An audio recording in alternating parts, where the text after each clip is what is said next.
Yo!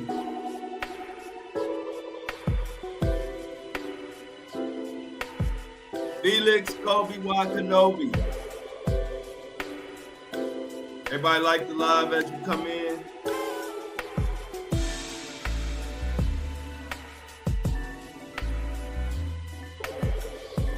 Everybody come on, come on, come on, come on, come on.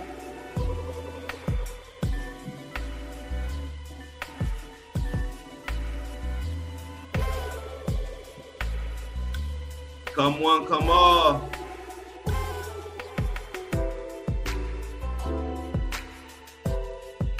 Come on, come on. Yeah, that was funny earlier.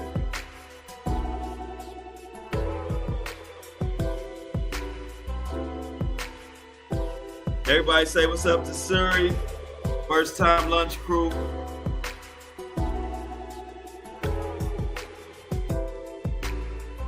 Come on in. We about to talk about this Tupac delayed trial.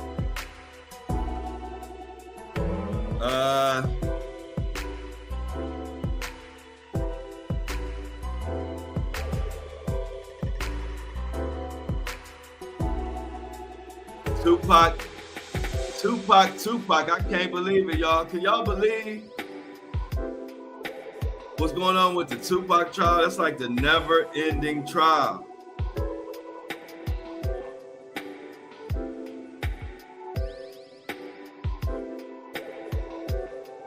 It's the lunch crew. It's the lunch crew. Come on in. Shout out, shout out, shout out.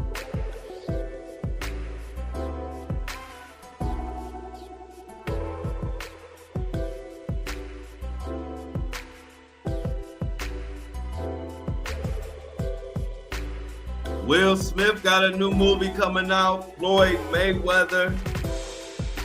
Look like he might be in a little trouble.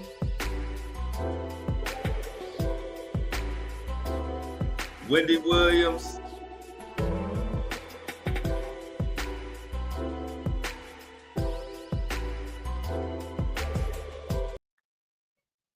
What's up? What's up, y'all? Greg said he gonna be late because he getting his teeth fixed. I mean, get his teeth clean. And it's taking so long. I think Greg got teeth the size of like what horse teeth. They might have to spend a little extra time cleaning all those choppers. So since Greg got huge teeth, I'm gonna go on without him. What's up, y'all? Rick Ross has a lawsuit. Yeah, I saw that. I actually just saw that before I came on the live. Rick Ross. Everybody got a lawsuit going on at this point. Nobody's safe. If you got some money, prepare to be sued. So let's start off with this Tupac stuff. Then we're going to go to the Floyd Mayweather. We're going to go to the Floyd Mayweather after the Tupac. So check it out, y'all. Let's check out this Tupac situation. It's getting kind of hectic. It's getting kind of hectic. I don't know if y'all remember that song, but the Tupac stuff is getting crazy.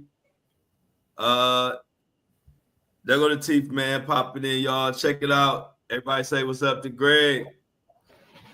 Hey man, what's going on, big dog? We was in here in the chat. We was wondering, since it was taking so long to get your teeth, we was trying to get your teeth clean. Since you was late, we was trying to figure out how big your teeth were. Did you? We was like, regular teeth. Yeah, because you came in enough time where it was like, okay, his teeth regular size. They just a tad.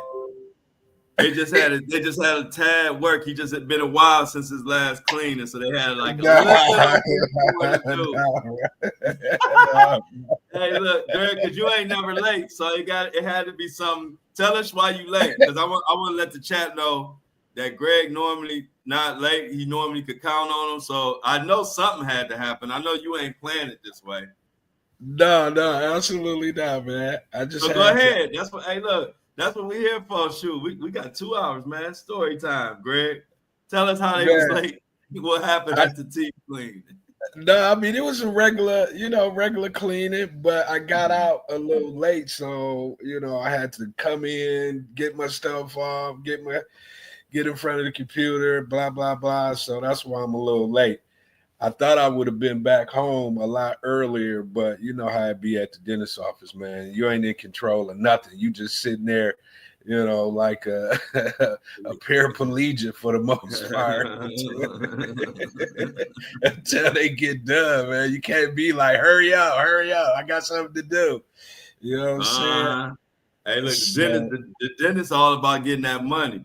They had 10 people sitting down. Everybody just got white capes on and dentist capes on and laying in that chair. Ain't nothing happening, but they got like 10 people going at one time.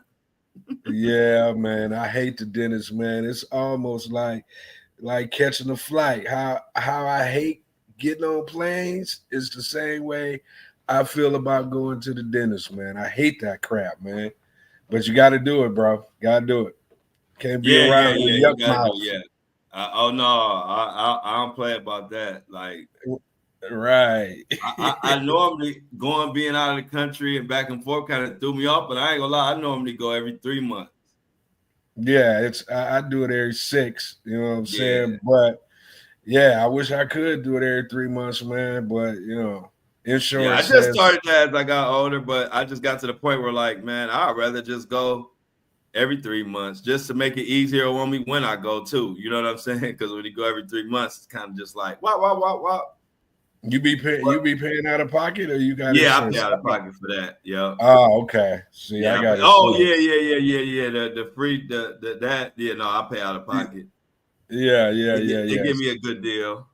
Right. But yeah, heck no.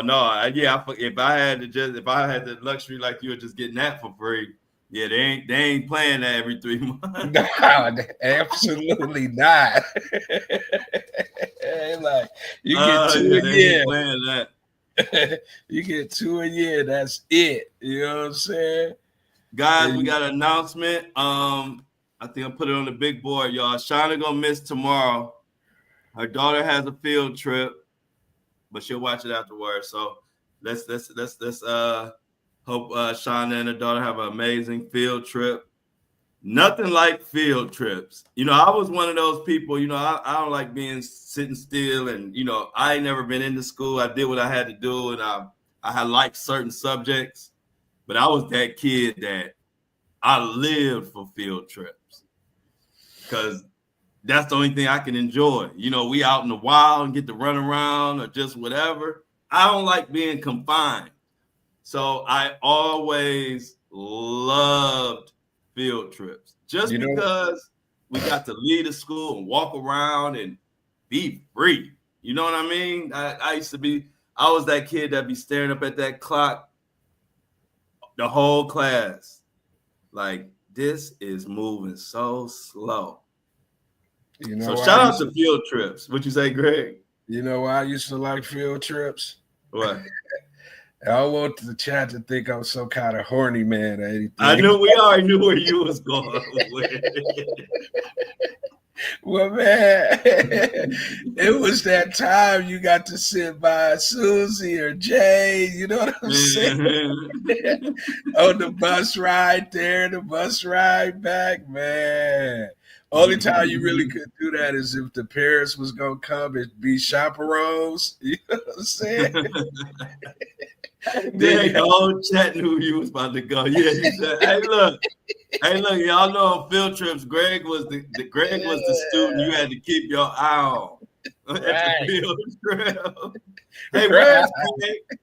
Oh, him and Susie went to what? Him and Susie did what?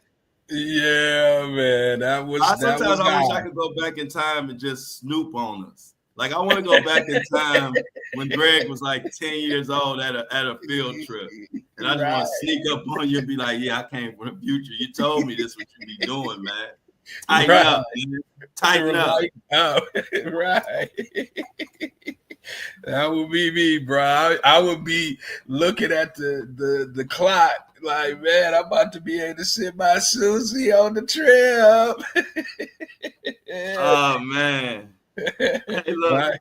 I used to love them too, bro. That's the bottom line to it. I used to love me some field trips, man. We used to go everywhere. And then I used to love, going on field trips with my son, because I've always been, and Greg, you know, I've always worked for myself. So I've always had a free schedule where I could go on all the field trips with my son. And it used to be crazy because like when the school would go, and you know how they ask any parents want to go, I always could go, I would normally be like the only guy.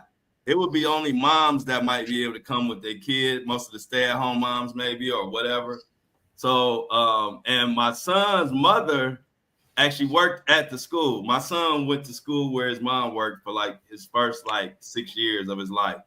And so at first I used to get invited to all the field trips, and then I'd be there with all the moms. You know, we have a great time. And so I had a little Greg in me, I guess. I don't know. I was just being nice to everybody.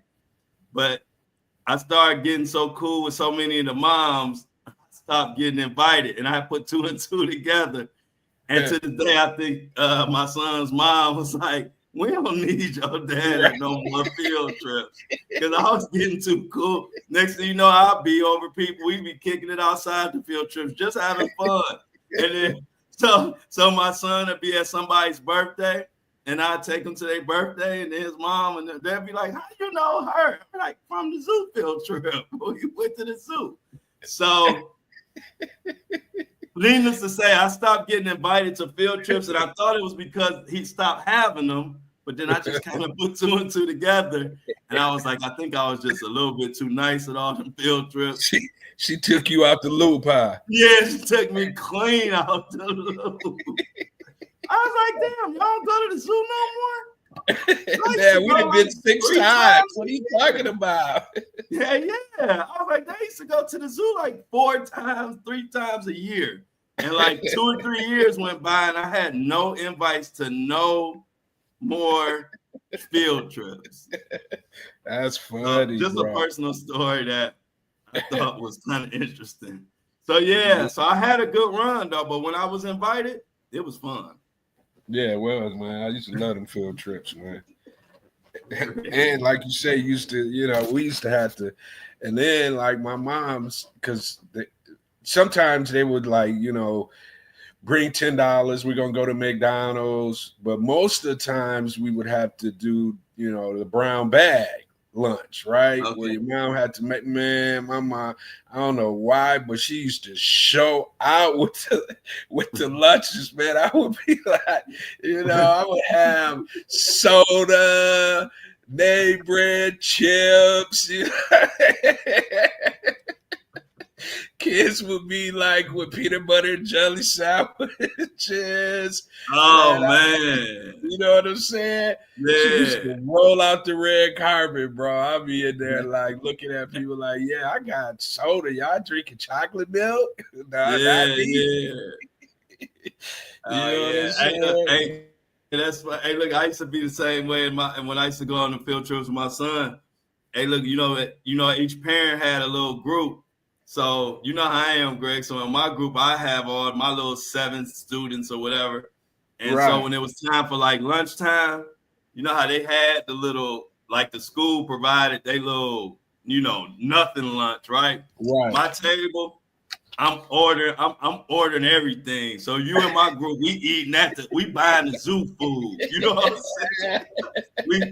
I spent $150 on my group. That's another thing. So all the kids used to always want to be in my group. Right. And the moms used to be like, he's good with the kids. So yeah, the more and more I think about it, that's why hey, look, I'm so real, y'all. When I stopped getting invited, I didn't even get mad when I really thought about it. I said I was like too friendly.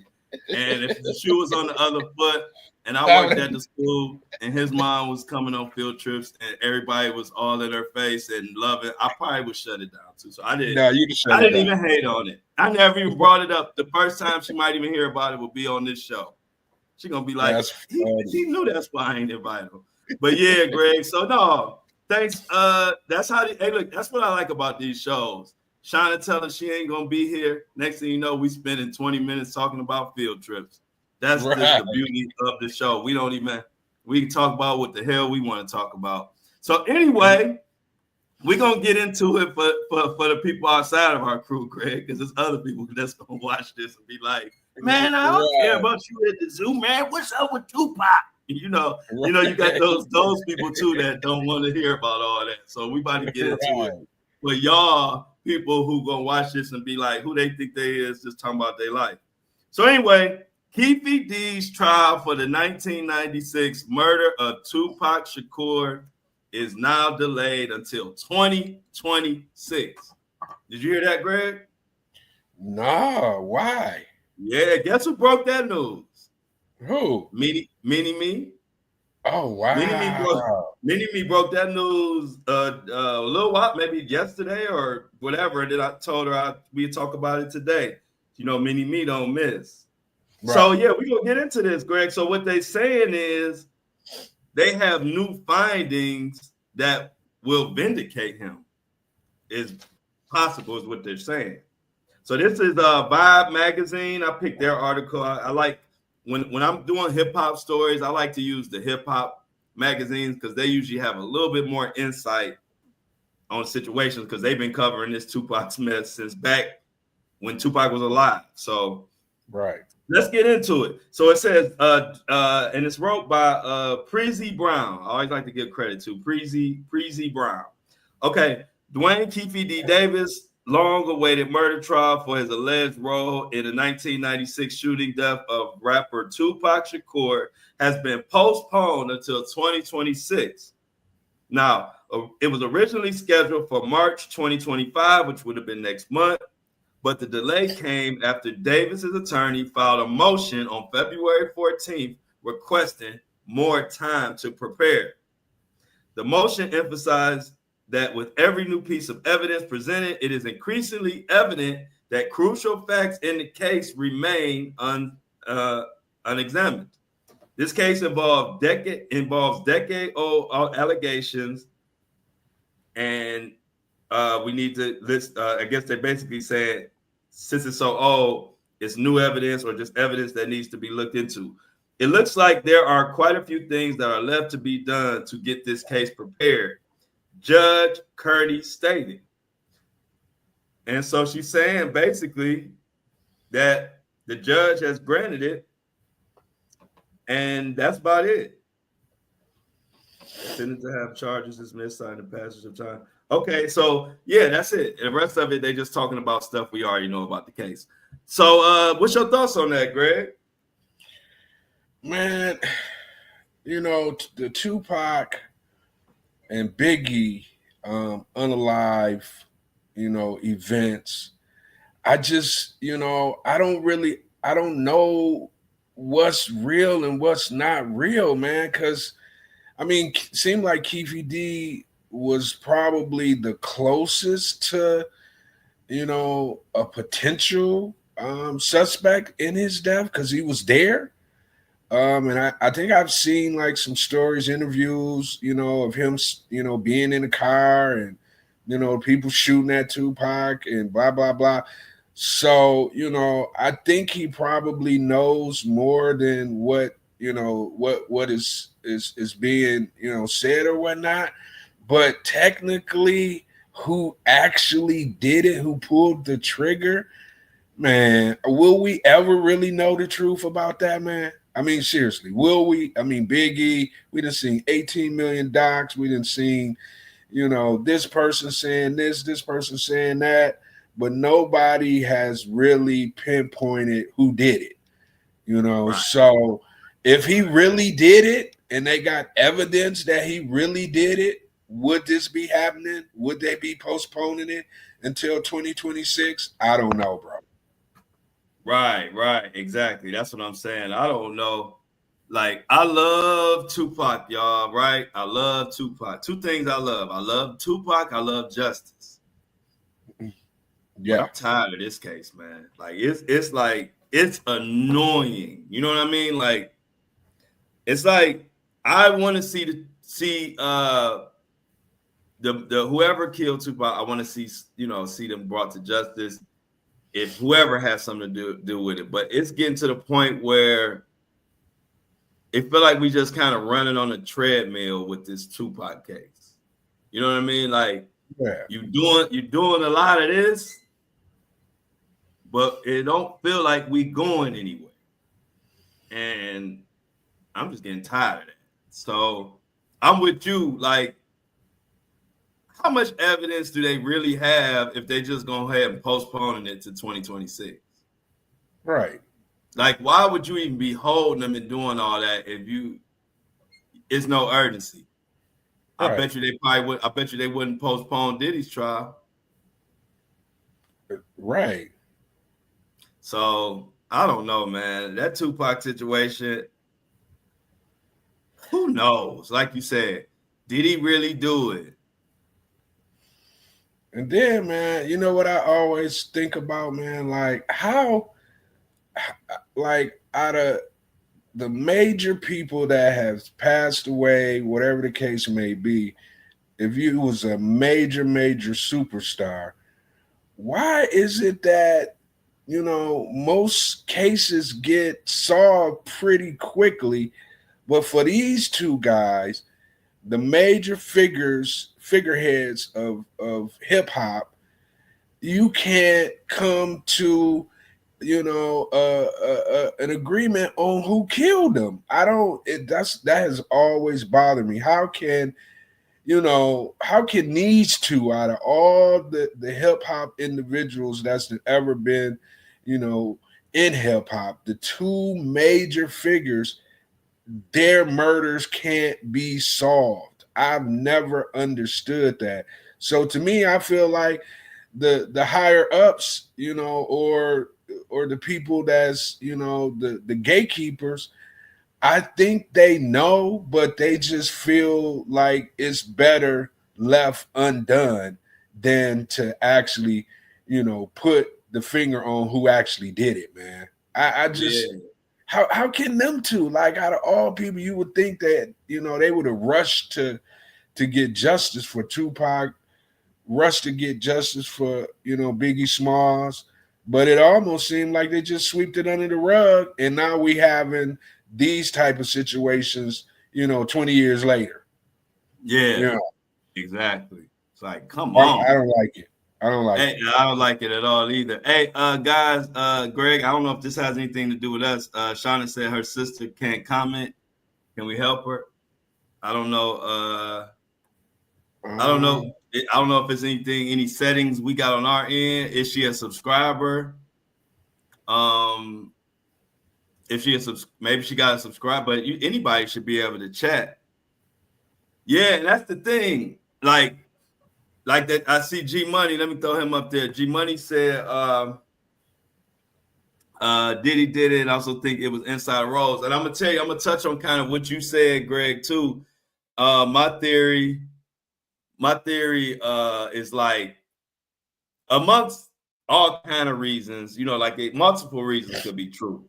But what I'm thinking is, it got a lot to do with the time period, and it just shows us how corrupt the system was, because we didn't have an algorithm back then. We didn't have millions of people with phones in their hands and millions of footprints on Facebook and Instagram. And, we didn't have all that. Basically, you could buy and pay for a narrative. You could buy and pay for law enforcement. So it was so much corruption that I believe in the Tupac situation, so many people was paid off, wiped evidence, in an era where it was like more the Wild Wild West, where like now that stuff still goes on, but with all the technology and the way everybody is up, everybody's behind, it's so much harder to get away with stuff. And I ain't talking about law enforcement. I'm talking about TikTok, YouTube, and all these other avenues is solving cases where you can't have that corruption. As the top can't control it like they used to. And so I think it really points to how much corruption. Because if you've been following this, you know that the cops was paid off, and it was cops who was bloods who worked actually for the police force high up. So it was so many ways that they could bury the truth in that era. I think that's one of the main reasons why it might not ever be solved. Hopefully it is, but that's one of the reasons why I think now recently you ain't too many people getting away with it back like they were back then. You know what I'm saying? Because even back then, like now, say Pop Smoke, right? It's like now they could track the person who unalived, and they could track them by their car, they could track them by their phone. It's so much they can do. Whereas back then, like I said, as long as you paid the right people and the technology wasn't really where it is, you could just get away with murder a lot easier back then because everything was bought and paid for. Remember that what the narrative in the media was bought back then. It wasn't like it is now where you got people screaming on social media and then stuff go viral. So I just think, like I said, when I think about the Biggie and Tupac, I just think about the fact that we don't know, like everything is buried. It just points to all the new corruption that we've been finding that's been going on back then in that era that we didn't even know. You know what, bro? That's a good point because, like everybody, like you just named Pop Smoke. Then you can look at the rapper out of Memphis. I don't know why his name is fleeting me right now. You know what I'm talking about? The rapper out of Memphis who got killed in broad daylight. Oh, you talking about Young Dolph? Young Dolph, right. Okay, right. You made a good point because back then, cameras wasn't everywhere. Cell phones, you didn't have, the phones that we have now, where everybody's recording everything. So nothing gets past pretty much anybody. So as soon as a crime happens, next thing you know, you got 50 cameras sending videos, that is a good point, bro. The technology was not the technology that we have today. Nah. And check this out. If you a corrupt sergeant, right? Say you a corrupt police officer, sergeant, you run Vegas, because it happened in Vegas. I'm gonna just use the most simplest example so y'all can see what I'm saying. If you a corrupt sergeant, let's say back in when Tupac got killed, all right, you had a few witnesses said they saw this, saw that. The camera ain't all like that. You don't really have much pressure. Whoever did it could pay me $100. Say I'm the corrupt sergeant. They could pay me $50,000, $100,000 or whatever, and I'll make sure all type of stuff gets shut down and don't get out to the public and get swept under the rug, right? But see now let's fast forward to that Tupac stuff happening today. Or let's, you know what I mean? If it happened in today's, by the time that person who shot Tupac, before they could get 1 mile away, they're gonna have all kind of images, everybody pulling out their phone, everybody recording. So now, before it even get to my desk, it's so much evidence out there, I gotta do right. You feel me?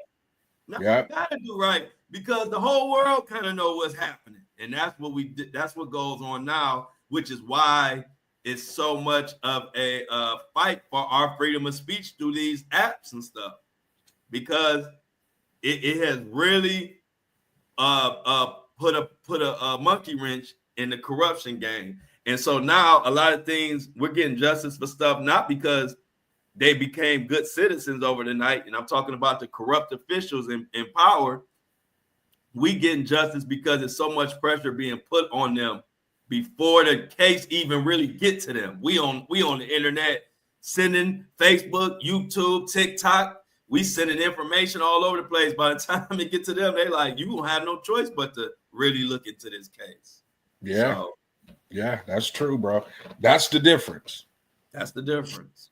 Yeah. We got one. Hey, look, we got one grainy footage of Biggie coming out of that place. I don't know if you've seen it. Have you seen that, Greg? Yeah, I Where seen it's it. like that. Okay, right. So now, if this happened now, you would have hundreds of that type of footage, all type of angles everywhere.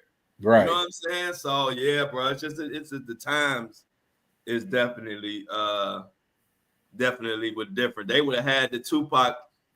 That thing would have been solved that night. It would have been so much information. Just like Nipsey Hussle. Same thing. Yep. That's a perfect example. Yeah. They had video footage of everything he did. Yeah. Coming and going, not even just the scene. Yeah. So that's a good point. The Nipsey Hussle is a perfect example of something happening. Now, if Nipsey Hussle would have happened back when Tupac happened, we wouldn't know who killed Nipsey Hussle, I bet. And then you got the streets ain't gonna talk. You got the snitching, all that plays a big part in it as well. So you kind of need the cameras and the phone cameras, the cameras that be on buildings, ring cam. You need that in order to kind of get justice, because at the end of the day, it's still, the streets and people not want to be involved, because then their families could, be in trouble. And, so the cameras and the phones and all the other technology is actually needed in order to be able to solve these crimes, because the average person ain't gonna say nothing. Oh, they ain't gonna say nothing.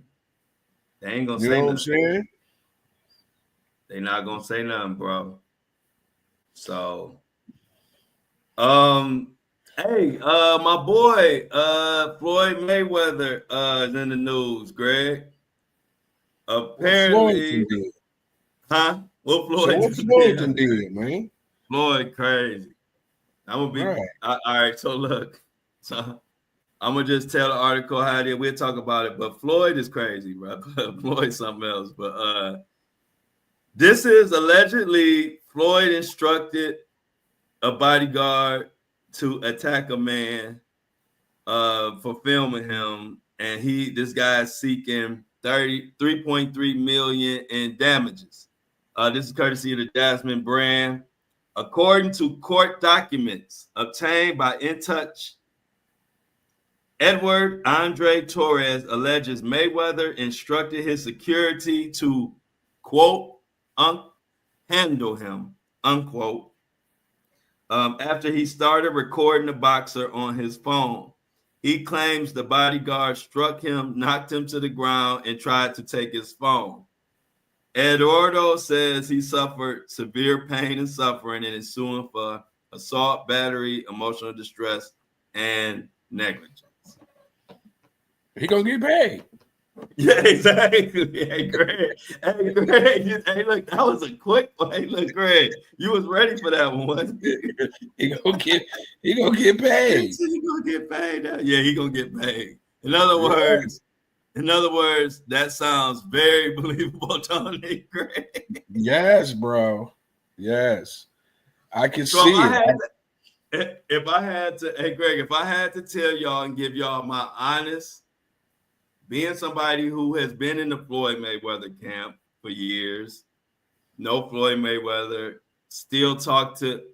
we all talk to this day, different people that were with Floyd or whatever, so it's still connections there. But hey, one thing Floyd and them respect about me is I'm honest and I'm not out. I don't be out to get them or it's nobody. At first, they didn't know that because when you first hear me, you don't know how far I'm gonna go on stuff or how far I'm gonna take it, but I ain't never out to get nobody. So I just talk honestly and leave it at that. So if I was to just say honestly, what I think, it definitely Floyd has had, he will have his security handle some stuff. and he don't like to be recorded. So if it was me, it sounds believable. I don't know if he's gonna get $3 million. I think that dude gonna end up settling. Excuse me. It sounds like he'll settle for about 30 grand, 40, 50 grand, maybe 50 grand. I think cash. I don't know. I could be wrong, but I think he's suing for $3 million. But I think if Floyd give him $50,000 cash, it'll go away. Oh, that's what's gonna happen. Oh yeah, Floyd ain't gonna let that. Floyd, Lauren, no, we all know. That's what I said. We got a smart group. They all know that thing about to get. Everybody know Floyd about to get that settled. Yeah, he don't want that to get no legs. No, he ain't got time for that, man. He got way too much money to be playing around with somebody he done had his bodyguards whoop on. Right. You know what he like, what you want, bro? Just, man, here, go. Just get me out of the dude. Hey, the dude telling a story that the whole world believes. You know what I mean? Just like it don't sound not like Floyd. You know what I mean? So it's like, handle that. Yeah. Don't let that get out of control, because it will. And next thing you know, you got a bigger problem. So Floyd, don't get that man 50,000 and keep it moving, man. Don't let it spiral into, stuff get crazy. You know what I mean? Because it ain't just this one. And Floyd and his people, I know they be watching. So check this out. I just want to tell y'all, go ahead and pay it. Because little stuff like this coming from somebody who work in media and do media, this seemed like nothing, but it wouldn't even be this case. It's to see if this get enough legs and everybody start talking about it. Next thing you know, you got everybody and their mama coming out, and you got Tony Busby representing somebody who said you beat him up too or something. So kill this story, Floyd. Pay this man, and get this story done. That's just my advice. What you think? What would you say, Greg? Man, I would have been. Yes. He really don't have too many other options, really. You know what I'm saying? Because he don't want it to get, like you say, crazy. Oh, I couldn't, sleep. Oh, I'm having this. Oh, this. And every time he come up with a new symptom, that's just ching ching. Ching, ching, ching, ching. So the best way to stop the cash register from ringing is to go ahead and come up with a sum that's going to make it go away. And it's a sum that'll make it go away. Oh, yes, always. What that $1 million man used to say, Greg? Everybody's got a price. Everybody got a price. Remember you say that? Everybody's got a price for the $1 million man. Yeah. And we do. To a certain degree, you know what I'm saying? I mean, you ain't gonna just like do anything to like your family members or anything like that, but in business, the right number is the right number. Right. Because as we blow up, I'm sure there'll be an incident where somebody will do too much, and I might have to like just control them a little bit and like get them out of my face, and then I'll probably have to settle. Absolutely. That happens. So, just don't let it get, the thing is, it happened to the diddler. You get to thinking you could just treat people any kind of way, and then you let something that you could have, a fire that you could have put out, turn into something crazy. That's exactly what happened to Diddy. People don't know. Cassie had been trying to get a settlement and get some money out, for her pain and suffering and all the stuff she went through. She had been trying to get that out of Puff the whole year, since the beginning of the year, and really before that. And I'm talking about 2023.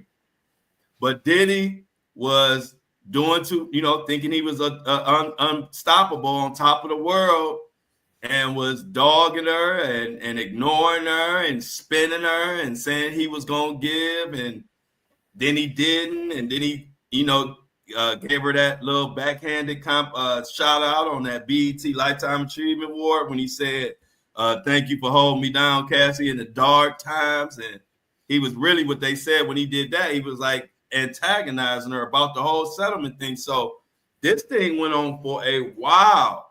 And then when it got to the point where she was just like, I'm doing this or whatever, by the time it was too late. I mean, he paid, but the public would have never heard about all this stuff. And then that video wouldn't have came out. All that stuff that happened wouldn't have happened had he took care of Cassie when she was just trying to handle it behind the scenes. So that was an incident where his ego got the best of him, and he paying dearly for it. I mean, to be honest with you, bro, I think ego kills men more so than anything, bro.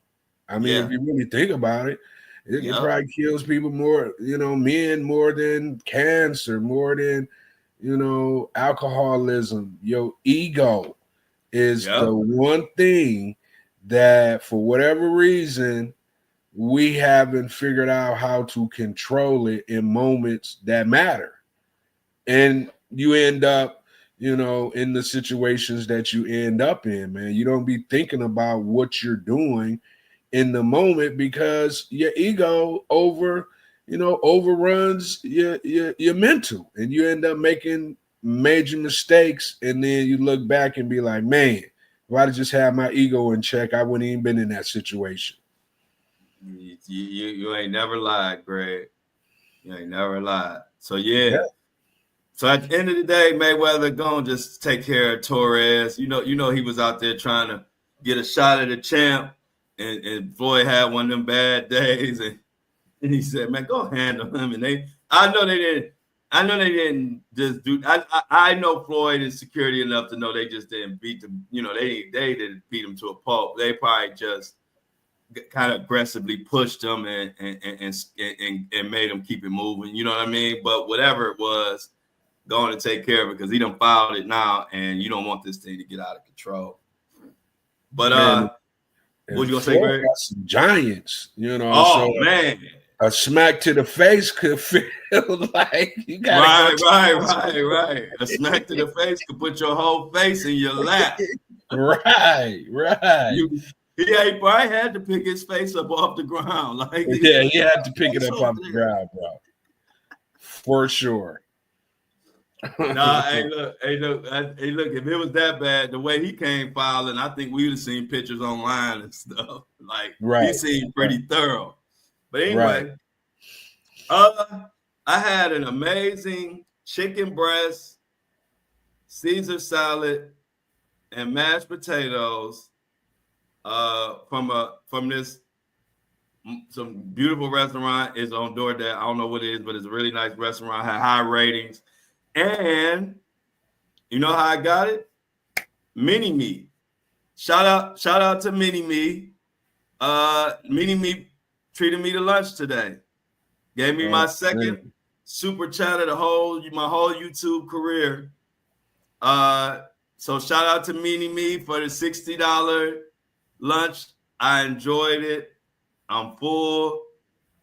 And I want to get that again. I hadn't had a good chicken breast seasoned to perfection in a long time. And so I enjoyed it. Thank you so much, Mini Me. And all I can say is don't be shy. I like eating healthy and eating good. So thank you, Mini Me. What'd you say, Greg?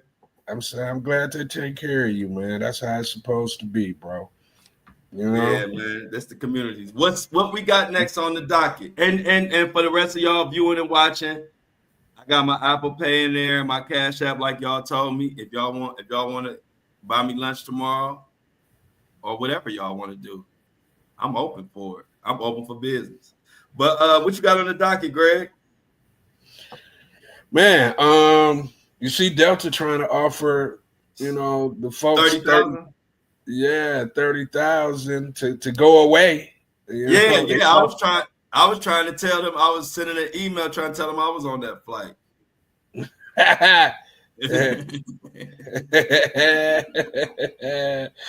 Yeah, man. I thought that was pretty interesting, And I was just thinking, like, how many people are probably going to take it?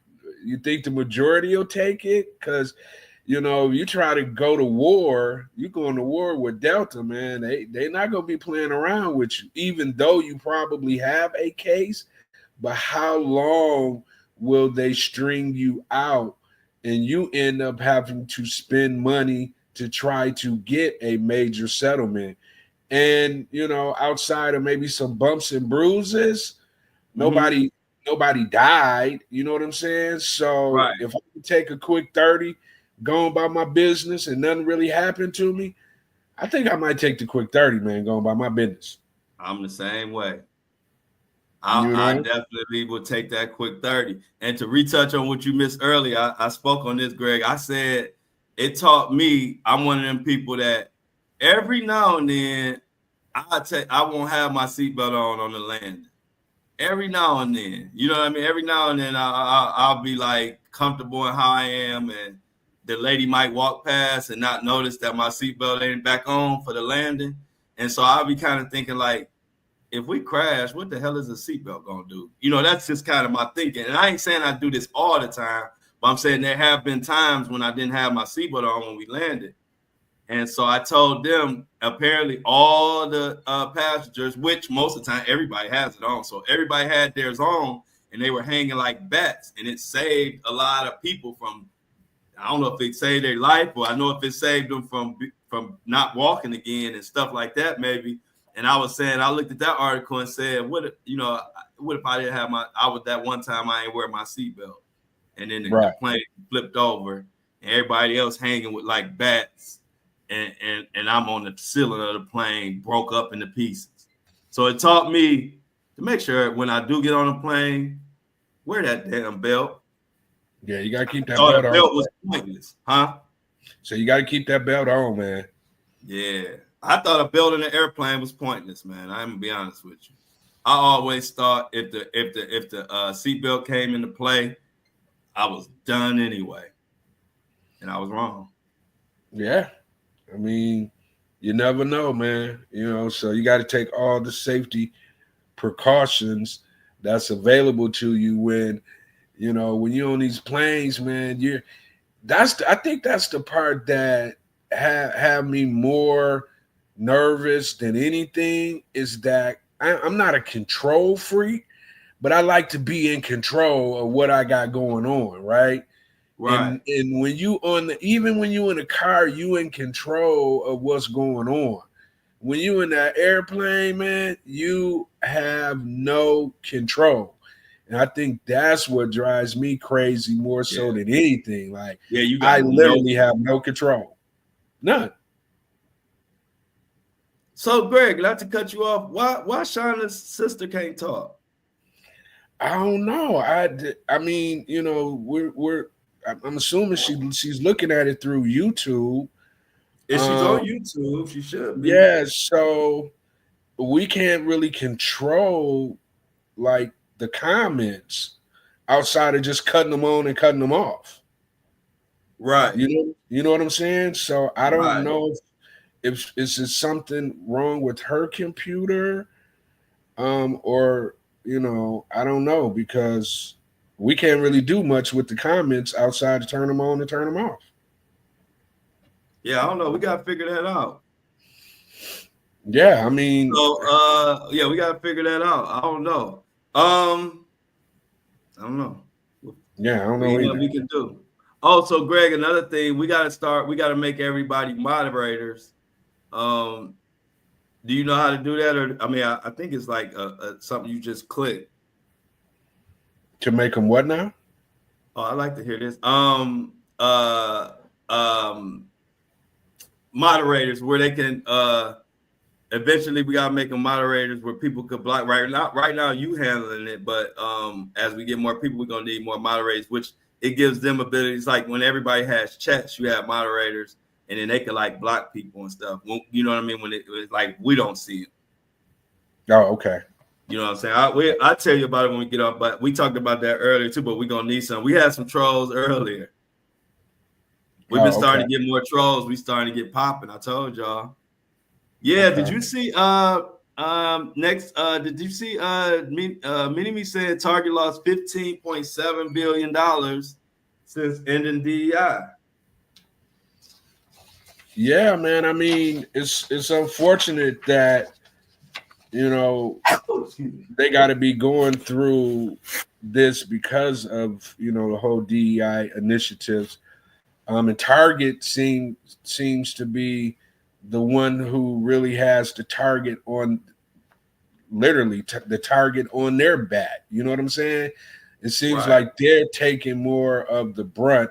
Like I think on the 28th they're doing, supposedly it's supposed to be like a blackout. Target, whoever's doing the DEI stuff, they're asking people to not shop on that day. And then after that, they're going after Amazon. It's a guy on Instagram. I think he's like the president of this. And, he's running around, trying to get people on board because his theory is this is how you stop, people from doing things that, the majority of people feel is unjust.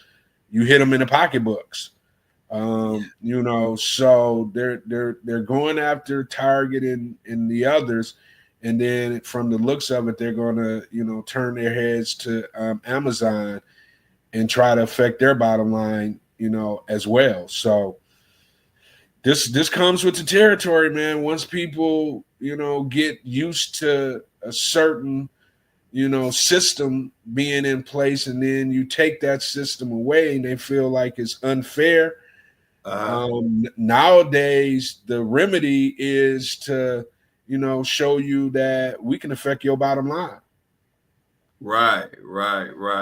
Yeah. And it's really happening. And people is saying that that's not even enough. That's how hard people are willing to go. So it Right. says here, Target has lost 15.7 billion in market value since tanking their support for DEI. And they saying that more, like you said, more are Walmart and other ones are about to follow. And it's funny, y'all. Greg don't even know that we talked about that earlier today. I did an announcement for February 28th. One of my listeners sent me a message and said, asked me would I bring awareness, and she typed the whole script out about what you're talking about. And honestly, I didn't even know about it. February 28th. And so I read it. She broke down all the reasons of everything you just talked about not buying. And had people in the chat was like, oh, they're gonna get on board. So we've been spreading awareness of that message, Greg, and I didn't even know how big that work, how much it got around. So we did that earlier. Ain't that a coincidence? Like we literally was talking about that. 15. They got the people's, I think the peoplesunion.com or something. I shot it out the website and everything. I mean, it's already working. I mean, 15.7 billion. I don't care how big you is. You gonna feel that. You gonna feel that. And that's why I tell people, they know the power of these platforms and they are attacking it, but like slowly but surely. But that's why I always tell people, if y'all like these truth-telling platforms, and it ain't just mine, but we have to support all of these truth-telling platforms because this is the only place we gonna have power to do this. Don't think they're stupid. They know that podcasters, influencers, media outlets, and now the new media is YouTube and TikTok and even Facebook a little bit. So they know that. And so what they're trying to do is either suppress you on certain platforms or they starting to send out checks. And so you're going to see a lot of podcasts, a lot of our favorite podcasts and a lot of our favorite YouTube channels over this next year or so are going to become very, very vanilla because Target and all these places losing money are going to smarten up and know that let me start dumping some money into the pockets of these YouTubers and these podcasters so we can keep our name good. And so what we have to do is support our truth tellers so that they don't be running and accepting that money from Target and Walmart. Because I'm telling you, like I'm always ahead of the curve. That's been me all my life. you are going to start seeing a lot of these YouTubers and podcasters content get real vanilla because these companies, these big companies, not about to keep letting these losses happen. So I'm gonna say it again. Just make sure, not even just me, make sure you subscribe. Make sure y'all support all our Truth Telling podcasts and YouTubers because it's an attack on them right now because of stuff like this. We able to come together and make Target lose. When the last time Target lost money like that? No, it's never happened. Never happened. No, never happened. And here's the flip side to it. I don't really understand. I mean, DEI, diversity, equity, inclusion. To me, it just seems like outside of the words, the actual, meaning behind it, if you're a business, you would think to, let me actually be a part of that because I want to bring everybody in the tent. And when you have more people in the tent, you have better ideas. You know what I'm saying? And they just coming from a certain group of individuals who have always been in charge of making decisions. Now you got everybody at the table to make these decisions. In prime example, Costco's, which I love, they get it. They're like, no, we're not going to do that. We're going to keep everybody at the table. And i.e., they are benefiting from, not going the direction that everybody else is going in. They're like, we're keeping everybody at the table and we're going to benefit from it. And they are. Right. Because it sounds crazy. What if it was a podcast or a YouTube or anybody like that? What if I was like, I don't support diversity. I don't want to have anything. I don't want to help that cause out. That's a horrible business model. Like you said, but I don't want to spend with nobody who even think like that. Right. What do you? Because diversity and include, it's about everybody too. It's not just blacks, not just women. It's also about giving people a chance that just come from poor backgrounds or poor areas or don't have any chance, was born with no chance in HE double hockey sticks. That's what it's about. It's bigger than one group. It's a concept that, we want to make money, but we also want to make sure that everybody ain't born on a level playing field. That's just how life is. So even me, you, and people in the chat, I want to give some assistance, or I want to help out those who are less fortunate. I want to give them a chance. I don't want to get rid of that. You know what, man? You know what it makes me feel like? It makes me feel like we can't get ahead because someone is always trying to pull us back to a time that, because of the diversity of our country now, it's going to be hard to get back to what whoever is thinking we need to be. We're too forward thinking. There's too much technology. We're too educated. It's just too hard we're not the same human beings as we used to be, say 50, 60 years, ago. We're forward thinking individuals now. I mean, just think about what we're doing right now. We're in a group with, a diversity of different people and personalities. That's how the world is nowadays. It's not going to change either. That's the problem. So it's going to be this fight now where corporations are going to be losing money. People aren't going to be able to be at the table with each other anymore. And at the end of the day, man, it just sets our society back. Yeah. And the people are not playing. And I'm glad that I've been 2 years plus, I've been building this platform and going and representing the people the entire way. Before it was quote unquote sexy.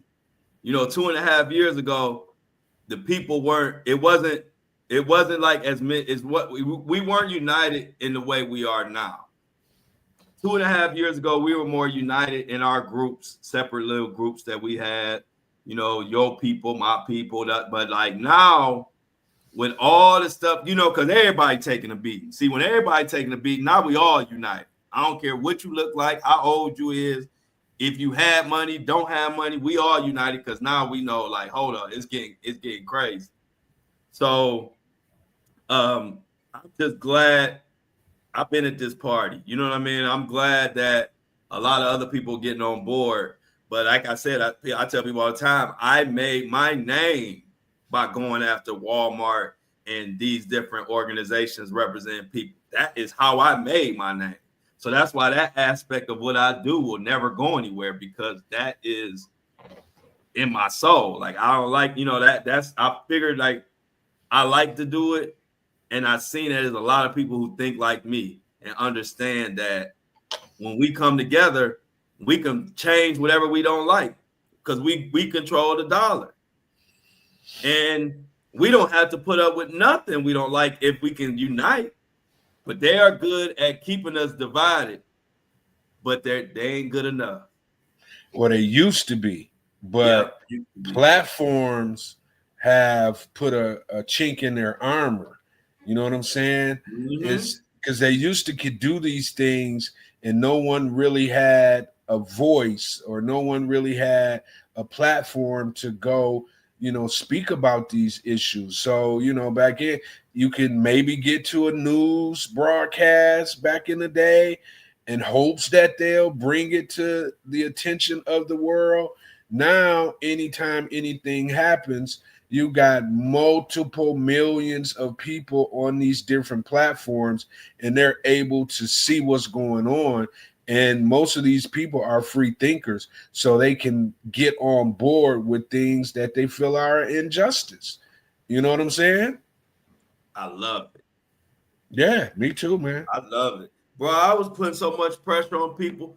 I was getting personal emails from JetBlue. Can you please take the video down? We are so sorry, blah, blah, blah, blah, blah. Because they done disrespected and called the women and did, one of them crazy stories. I put the heat on them, had about 1 million views, and I had my whole team ready to boycott JetBlue. And, JetBlue and not Whole Foods, but it's a store like Whole Foods, who followed a black female, and was following her around in the store and just harassing her. And he was all on camera, and it was it was just nasty. I don't even want to go into the detail of how he treated her. Well, it came across my desk. I made a video about it. It went viral. All my people was on board. I told them to call the grocery store. That grocery store reached out to me. That manager got fired. This is me on the everyday. This ain't. I could tell y'all probably 100 of these stories, and all from the last 2 years. So when I'm the right one for the job, let's just say that, or should I say we the right one for the job, because I've been doing this. You know what I mean? Like, I love it, and because I don't like the way they play in our face. You know what I'm saying? Like, dang, you already getting over, but that ain't even enough. Getting over ain't even enough no more for them, Greg. Now they want to they just want to run it. I can't even say it. You know what I mean? But they just want to run it through the mud now. And it's like, no. They want it to be like it used to be, where they, didn't have regulations, where they can just trample over, the everyday citizen. And because of these voices like yours, ours, the day of them being able to do that has, come and gone. And they don't really understand, they still try to test the theory. Like, is it really gone? And you end up losing 15.7 billion because you still trying to test the theory. Exactly. You know what I'm saying? You're doing too much. And people aren't having it anymore, man. That's just I love it, bro. Yeah, man, they're not having it, bro. Look, we finally got a voice. Yeah, we finally got a voice. I didn't even know that it was a big thing. I know how big it is now because you mentioned it. But when I see that just show, like with me, it's organic because this is what I do. So it ain't even like I read it earlier because I know it's a big thing that everybody talking about. The first time I heard about the boycott on February 28th was when she sent it to me last night.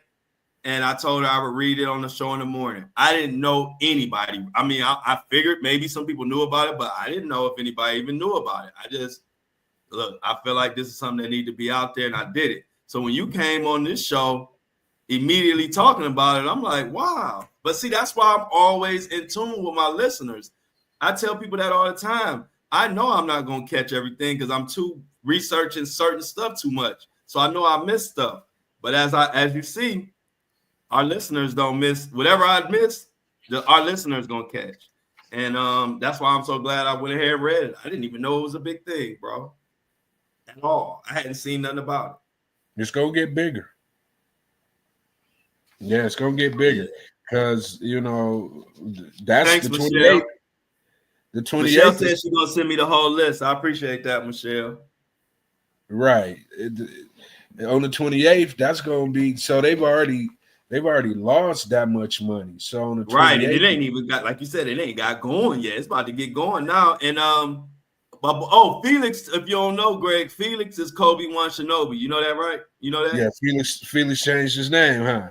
Yeah. Felix changed his name. He was getting beat up in the track earlier. They didn't know. They thought it was a newcomer coming in talking too much, and they was all over him. And we was like, hold on, that's Felix. Yeah, and Felix changed his name. I said, yeah, to make an announcement, but he said he did. But our chat, it was so much up in the chat, people didn't understand. But and so Felix, I see he said what happened with JetBlue. It was just it was a big story at the time, but I ain't gonna go into it. But basically, a representative at the company was very disrespectful to a woman on in customer service, and it was really bad. And so everybody was tripping about it. But my story did like 1 million views and was getting around. And so the head of, I don't know if it was like the publicist team or the marketing, I forgot. He emailed me directly from JetBlue and we talked about it. And then they fixed it on their end. And then I made a video, let everybody know that it was fixed. So I saw Felix had asked about that. So I just wanted to give him a little bit more context on that JetBlue story. But this was like 1.5 years ago. This is like in the very early stages of my journey, but I was just starting to really make a name for myself and really build my following. Hey man, what's up? Listen, man, I know the kind of heat I'm getting ready to take right now, but I'm gonna go ahead and stick my toe in the water. Mm-hmm. Did you hear that Elon? I told you know. Hey, look, everybody in the chat knew what was coming because your voice. He got that. I'm starting to love Elon in his voice. But go ahead, Greg. Keep us in the loop, man. You gonna like this, bruh. Okay, let's go. Hey, look, I'm open.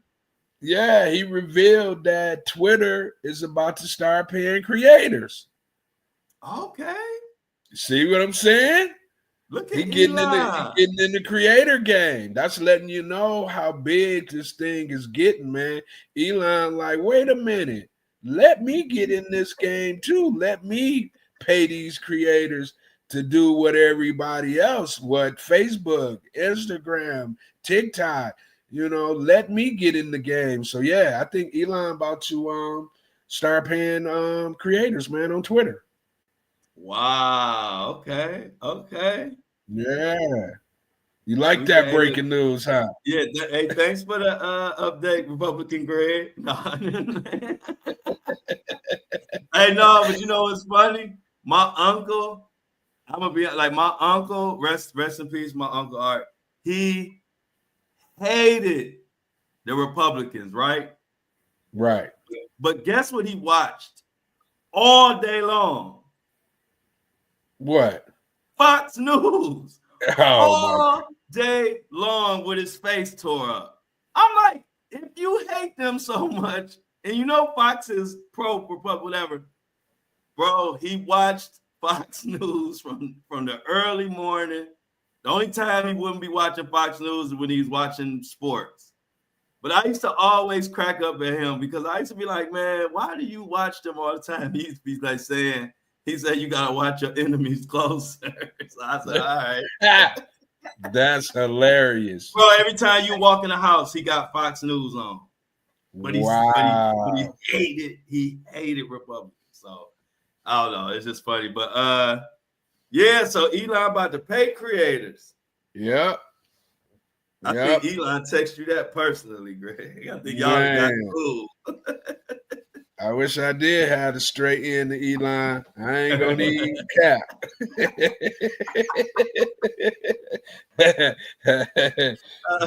It's true. Elon, if you listening. Right. Elon, if you listening, G Money. Let us get some of that Twitter money, Elon. Oh man. We ain't nothing, man. We can get bought by a good stimmy. He said they sending out $5,000, and they've been talking so good about it. I've been looking at people like, I've been looking at my Facebook like, you was the man on dog in them. Now they talking about sending $5,000. You reposting it and adding commentary and exclamation marks and heart emojis. I said, I feel you. I ain't gonna hate. Yeah, man. Yeah. And then the crazy part about it, in the same breath, you got the president talking about he the king. I'm like, man, what's going on, man? You know, because he came in, just kind of talk about the story a little bit. I guess they have the congestion pricing in Manhattan and all of New York. You know, in order to get into New York or Manhattan, you got to pay almost like a toll. And I guess some way, somehow, he did an executive order to stop that. And in the midst of that, the White House put out a tweet or on X or on his platform of a fake Time magazine cover with him with a crown on. Saying, I saw that. I saw that. Yeah. Long live the king. Yeah, I saw that. I'm like, man, what is going on? Like, do they really believe that we're going to stand by and allow the country to turn into a monarchy or whatever they do over in Europe, where they got kings and queens? Yeah. Well, it's what they do over in you're talking about a monarchy then, right? A monarchy, yes, kings and queens, right? Yeah, right. Monarchy. And I'm like, we're not going to allow that to happen here in the United States. You think people are crazy? Just imagine if they try to propose a monarchy in the United States, bro. That would be just crazy. Ain't nobody going for that. Right, but they subliminally trying to almost like test the waters to see. Right. You know how they do, yeah. And see, that's what I'm trying to tell people. You got to pay attention when them waters being tested. That's how I am. And most people, I ain't talking about the people in our community, but most of the public, they wait till the rain hit them on their forehead, and then they want to go try to get their umbrella and this and that. See, we like to watch the weather, look what's going on, and already have our umbrella out before rain hit us.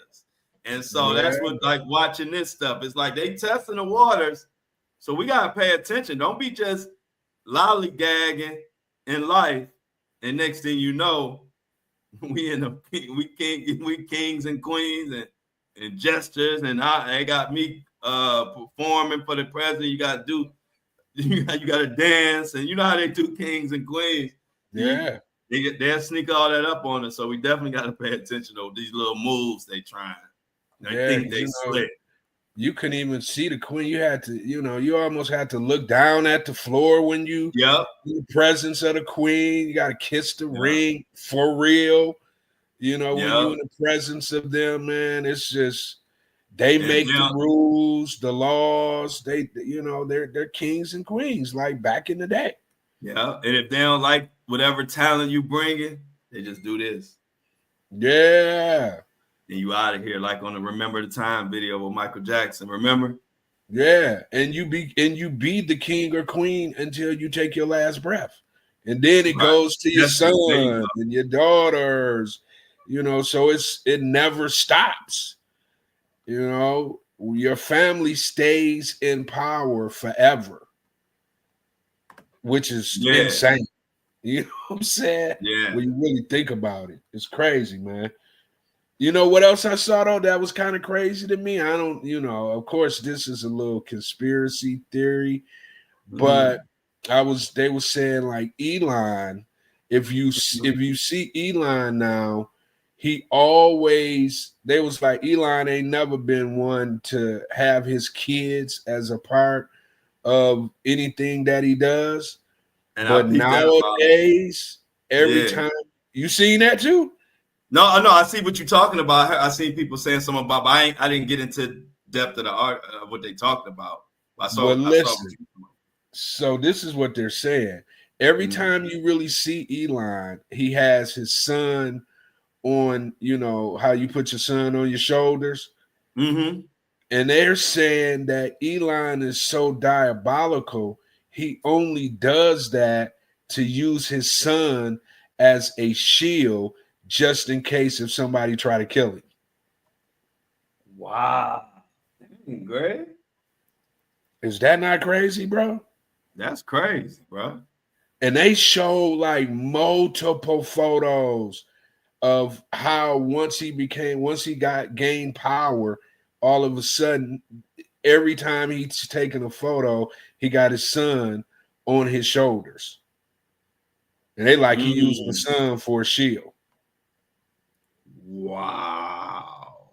And I got to looking at it. I'm like, I ain't no conspiracy theorist, but I'm like, man, these cats are so off the chain, man. I would not put it past them, like for real. They don't want to die. And Elon is, if they can shoot at Trump like they did, then they can do the same thing to Elon. There's enough people mad at him right now for something like that to actually occur. And he got the son, man. Like it's probably like 10, 15 photos. They like, look at here, look at this one, look at this one. I'm like, wow, that's kind of crazy right there. Yeah. Hey, look, that's funny. I don't know about that, but I did see that somebody, I didn't know that's what the article was about to be about, but now that I see, they were basically saying that you had to read to find out what the reason was. But according to you, I think somebody sent me like a message saying something about that too, like saying like, did you see an article about Elon possibly using his son as a shield? Somebody like messaged me that. Yeah, so now I'm putting two to two together. That's what they were talking about. Whatever article you talking about. Right. Wow. And you see your boy Kanye. You see what he done came to the table with now. Well, he not a Nazi. Yeah, Kanye. They done whoop Kanye so bad. Behind the scenes, he like, man, can I please take it back, y'all? Can I please take it back? Yeah, he said after further review, he threw a challenge flag. He said after further review, I'm not a Nazi. I just looked at my bank account, and that if I don't send these shirts out, I'm gonna be outdoors, and ain't nobody gonna make them. So I just realized I'm not a Nazi, guys. I just joking. He said, I just joking. Right. I thought that was hilarious. I'm like, man, you cannot be playing in people's face, man. You don't really, I'm like, Kanye, man, You can't, you know how we are about, the S word. You can't. Those people had, a very, very messed up situation.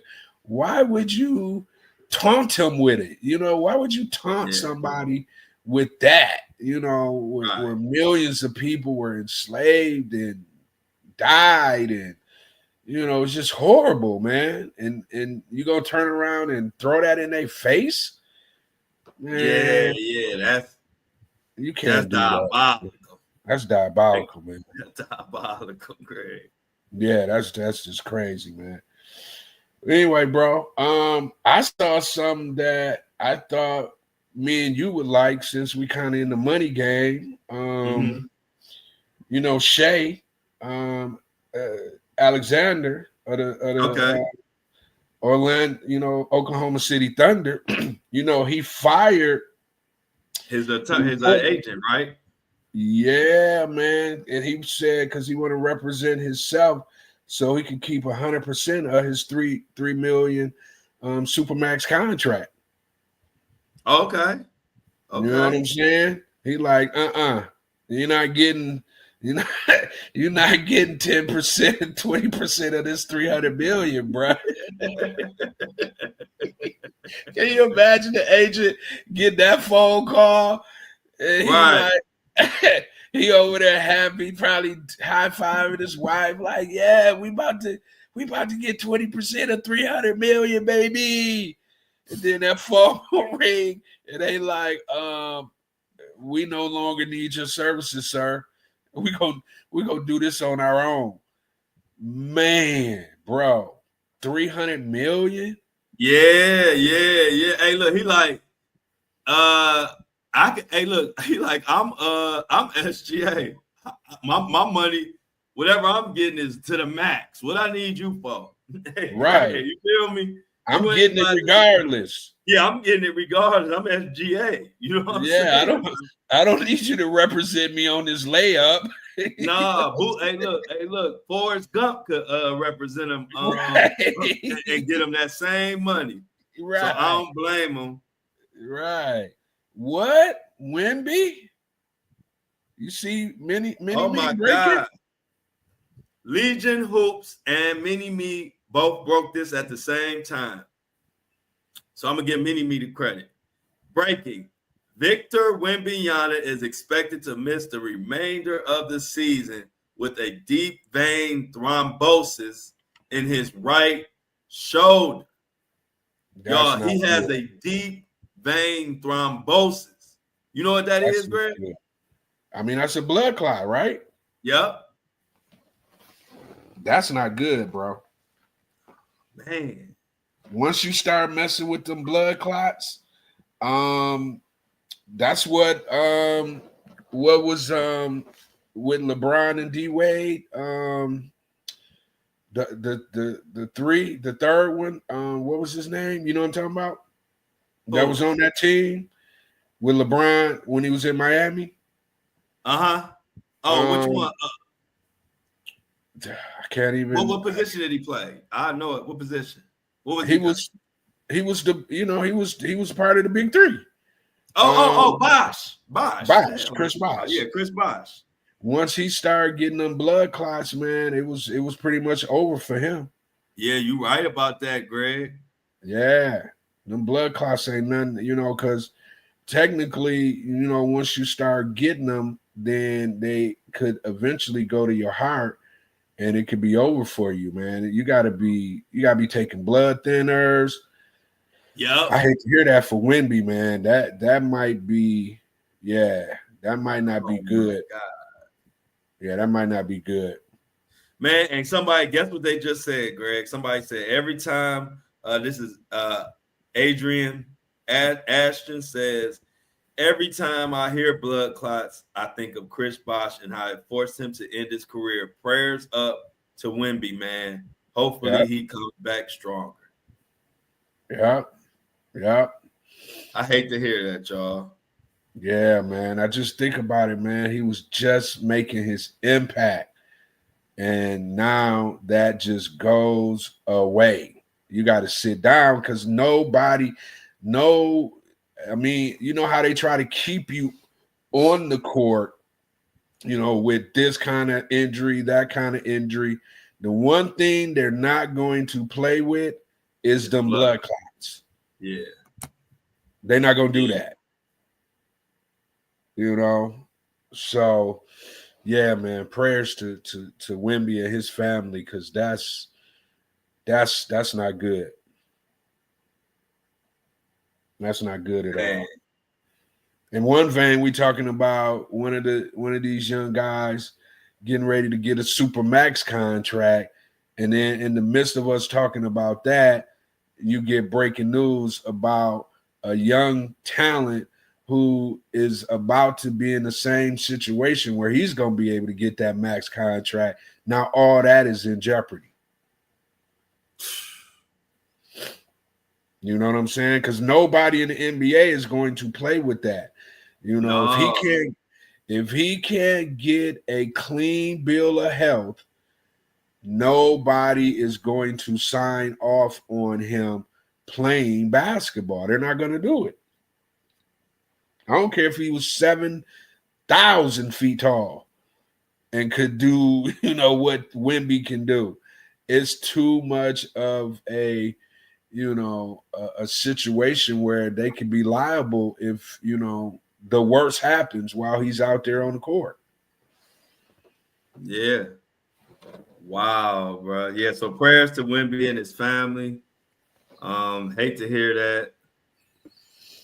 And let's hopefully he get up and speak. But since we kind of talking about bad news right now, I want to get your thoughts on LeVar Ball, man. Well, I mean, you know, he's an older gentleman. He's probably late 60s. You know, and those types of things, you know, can happen. Look, it happened to Deion Sanders. I mean, he just so happened he caught it before they would have to amputate the whole foot, but they still amputated like 3 of his toes.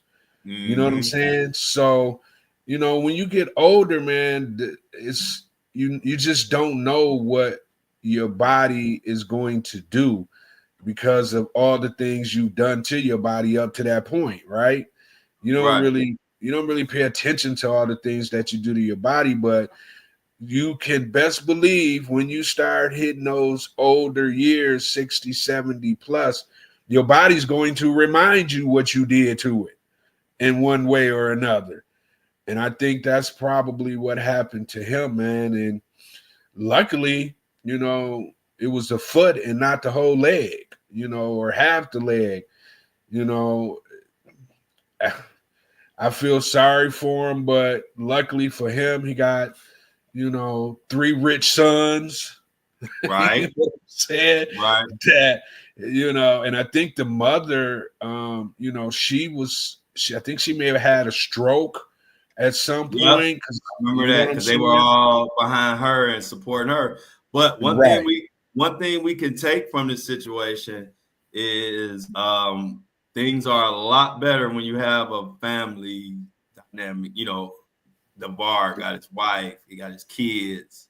Yeah. And so when things happen, just think about it. Lonzo Ball's career was pretty much almost taken away from him. I'm sure they all rallied around Lonzo, you know, more recently when he was trying to get back into the league. And prior to that, they all rallied around the mom who, like you said, had stroke and she had like different things going on. And so now, you know, LeVar Ball has been, you know, having all they back and taking a lot of heat for them and doing what he could to make sure his sons are successful. And then now they all got to rally around him. So it just, you know, it's a messed up situation, but at least if you take the positive out of it, at least he has that family dynamic to be with him through this. Yeah, he can go sit down somewhere, actually. You know what I'm saying?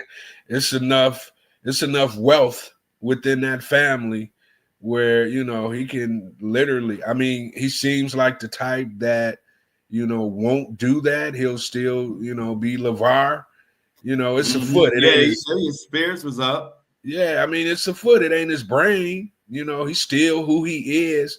He's just minus a foot. And there's so much technology out there now and different, you know, things that you can use to still be able to move around. And he has, you know, he has the wealth to, you know, see what's out there. So I think he'll be fine. I know it's unfortunate because, you know, you're not yourself anymore, but like you said, man, you got family that's with you, and you got enough resources to get what you need in order for you to have a good end of life, you know. So Right. it's Yeah, yeah. unfortunate, but fortunate for him. Yep. Can you hear me?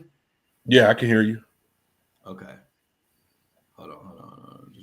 I had to, I just making sure I see Anthony, who is doing doing our marketing and helping to put our campaigns together. I think he just got to working.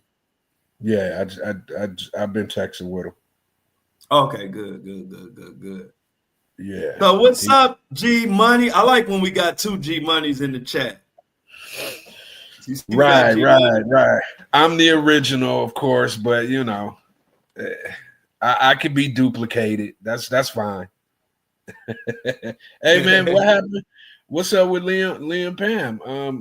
Liam Payne. I know that's when you was doing a lot of deep diving on charges against the two friends and the hotel workers was dropped. Did you see something new broke? If it did, I didn't see it. What broke? Well, maybe I'm late to the game, but it just said the charges against friend and the two hotel workers were dropped in connection to his death. Oh, so say it again. So the two the charges were dropped? Yep, the charges against the friend and the two hotel workers were dropped in connection to his death. Okay, so did they? So then, are they saying they got nobody now? Is that everybody now, or is there anybody left? Like as far as that's charged or whatever. Yeah, I'm assuming whoever, unless if it was somebody else that was charged. I mean, they haven't said that those charges were dropped, but these, you know, the two friends, I guess the friend and then the two hotel workers, they've dropped those charges. Okay. So the friend is off and the hotel workers. I wonder who's gonna be up. Because it says as Liam Payne's death investigation continues, so the investigation is still open. It said the negligent homicide charges against three individuals, including his friend Roger Norris, has been dropped. So check this out. And this is why people are mad. The last photo that we have of Liam Payne is he's alive, and they show him being carried in unconscious. I'm looking at the picture now. His unconscious body is being hauled up to his hotel room.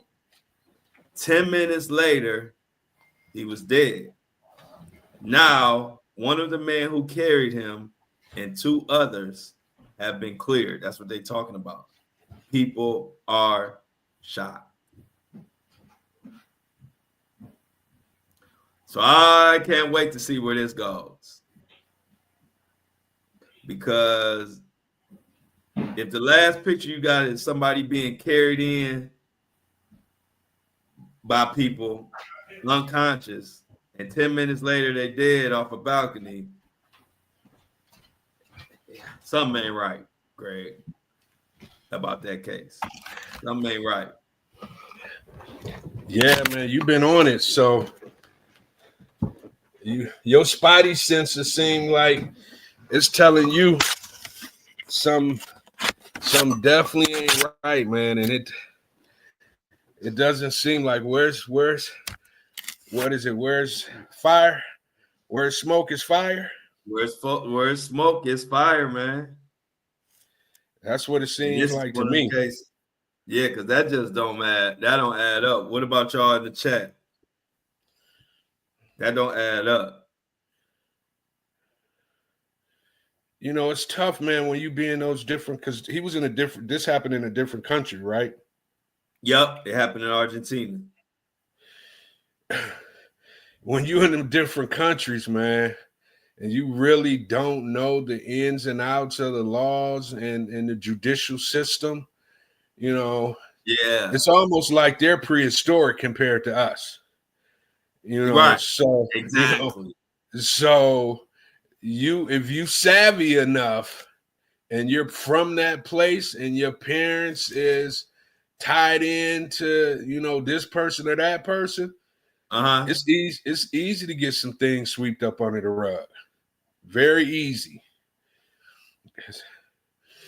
Especially if you're an American. I mean, just think about all the cases. If you think about, different cases where people ended up, coming up missing or passing away, and they were in different countries, it never it's never just a shut-in, open and closed case. It drags on. You never really, their way of investigating is totally different. People can get paid off a lot easier in those countries because that's just the way they do business. That's just the way they do business. Right. No, that's true. They can, and it's probably a lot easier to do a cover up over there. I'm sure. Just be Absolutely. guessing. What you think? Yeah, because you got to think about it. He ain't over there. He, at the end of the day, he Liam Payne. He ain't just over there dealing with, people who ain't of some kind of wealth or some kind of, something.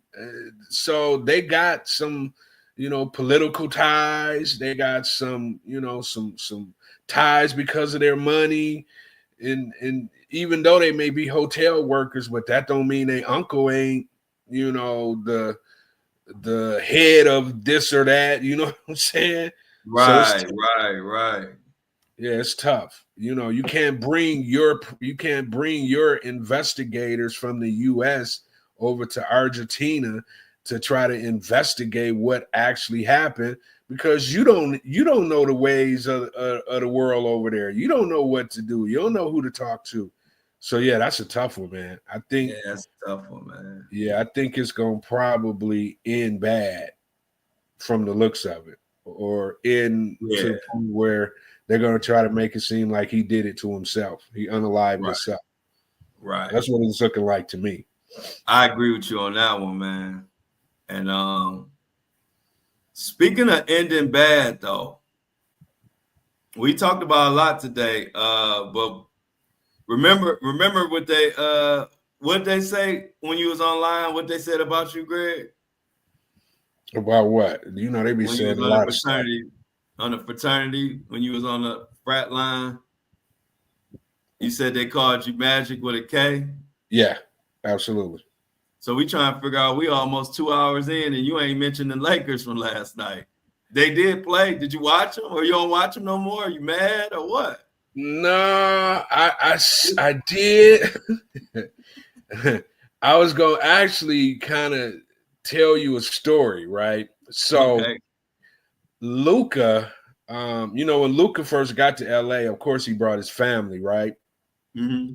And they were there. They're just getting off the plane. They had, at the crypto arena, and LeBron is there 4 hours before, the average he's there 4 hours. Most people don't get to the gym until like 2 hours prior to the game actually starting. And Luca Right. and Luca dad, they're there and they're watching LeBron, go to work. Like they're sitting there, and Luca dad, people trying to talk to Luca dad, and he like hushing people up because they're so enamored by how LeBron goes about his business. And they're like, Luca dad is looking at Luca like, this is what you're supposed to be doing. You know what I'm saying?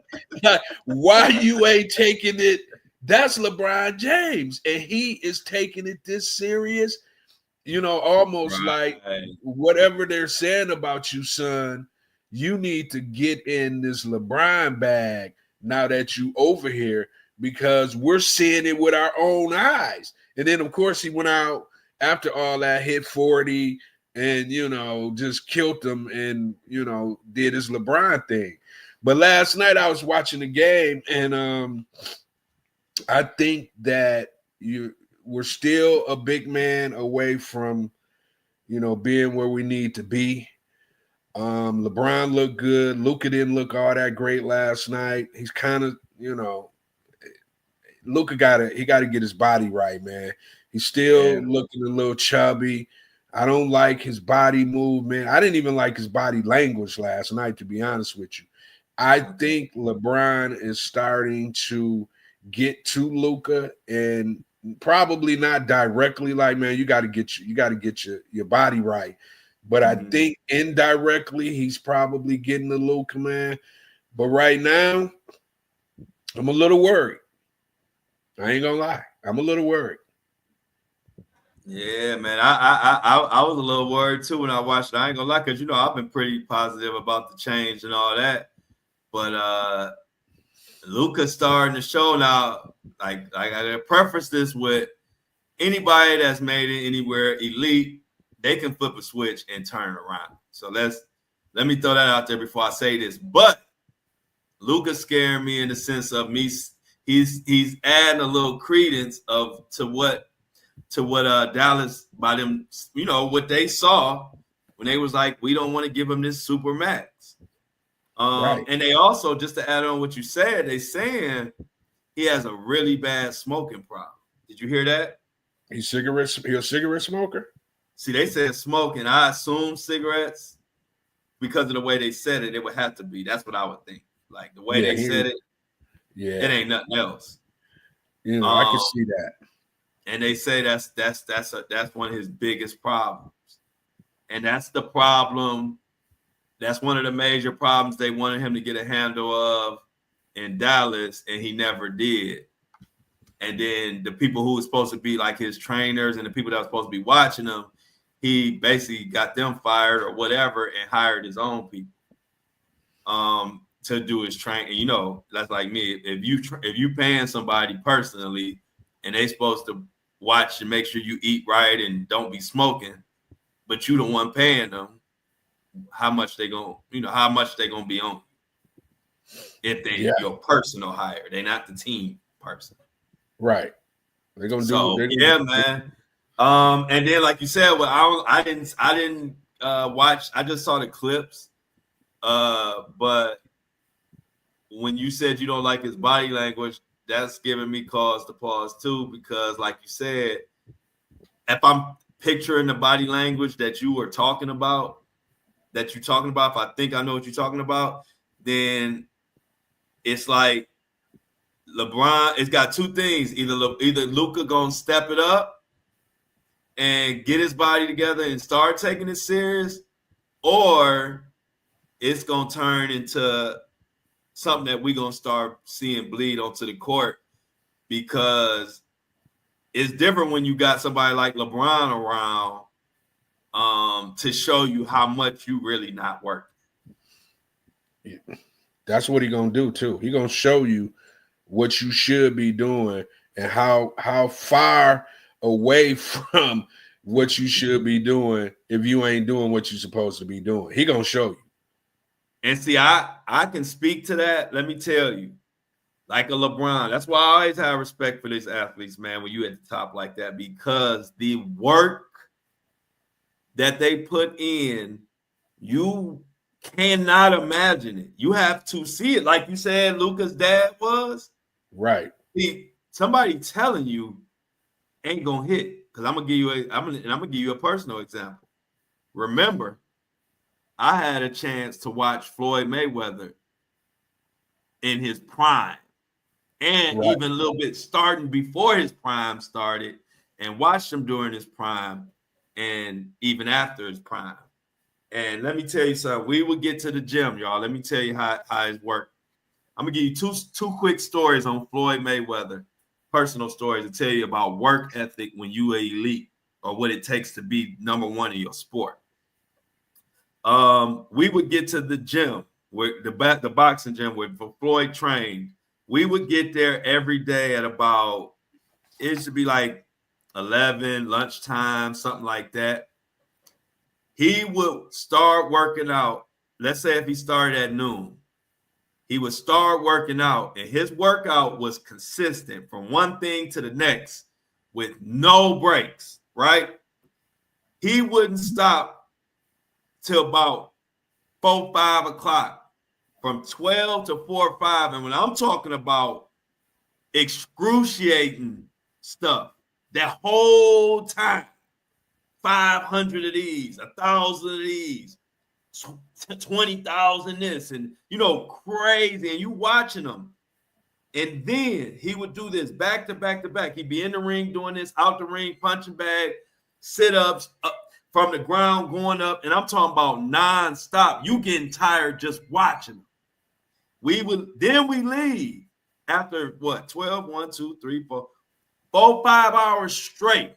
This was every day, Monday through Friday. After 5, 6 hours straight of that, we would leave. We would get in the van. Then he would jog 15 miles. Right after that.